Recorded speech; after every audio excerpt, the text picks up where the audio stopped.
നമ്മൾ പള്ളിയിൽ പോകുന്നു, പ്രാർത്ഥിക്കുന്നു, കുർബാന സ്വീകരിക്കുന്നു. അങ്ങനെ ദൈവത്തിന് ഇഷ്ടമുള്ള പ്രവൃത്തികളെല്ലാം തന്നെ നമ്മൾ ചെയ്യുന്നു. എന്നിട്ടും എന്തുകൊണ്ടായിരിക്കും നമ്മുടെ പ്രാർത്ഥന ദൈവം കേൾക്കാത്തത് എന്നൊരു ചിന്ത പലപ്പോഴെങ്കിലും തോന്നിയിട്ടുണ്ടാവും. ഇവിടെ നാം മനസ്സിലാക്കേണ്ടത്, അവൻ പറയുന്നത് പോലെ ചെയ്യുവിൻ എന്നുള്ളതാണ്. ഈ ഒരു വചനം നമ്മൾ കൃത്യമായും പാലിക്കുന്നുണ്ടോ ഇല്ലയോ എന്ന് മനസ്സിലാക്കേണ്ടിയിരിക്കുന്നു.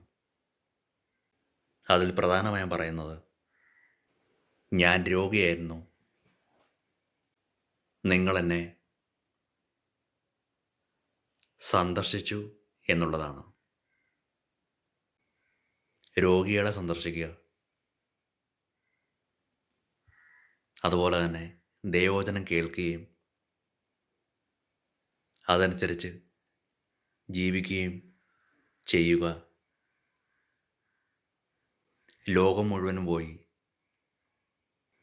സർവ്വസൃഷ്ടികളോടും സുവിശേഷം പ്രസംഗിക്കുക. ഉപവസിക്കുമ്പോൾ ശിരസിൽ തൈലം പുരട്ടുകയും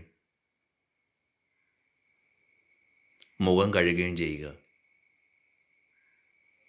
രഹസ്യങ്ങൾ അറിയുന്ന പിതാവ് നിനക്ക് പ്രതിഫലം നൽകും. തിരുവചന ധ്യാനം കൂടുക എന്നുള്ളതുമാണ്. അതുപോലെ തന്നെ അനുദപിക്കുക, സുവിശേഷത്തിൽ വിശ്വസിക്കുക എന്നുള്ളതുമാണ്. മാത്രമല്ല, പാപങ്ങൾ പൂർണ്ണമായും നമ്മുടെ ജീവിതത്തിൽ നിന്ന് ഒഴിവാക്കേണ്ടിയിരിക്കുന്നു.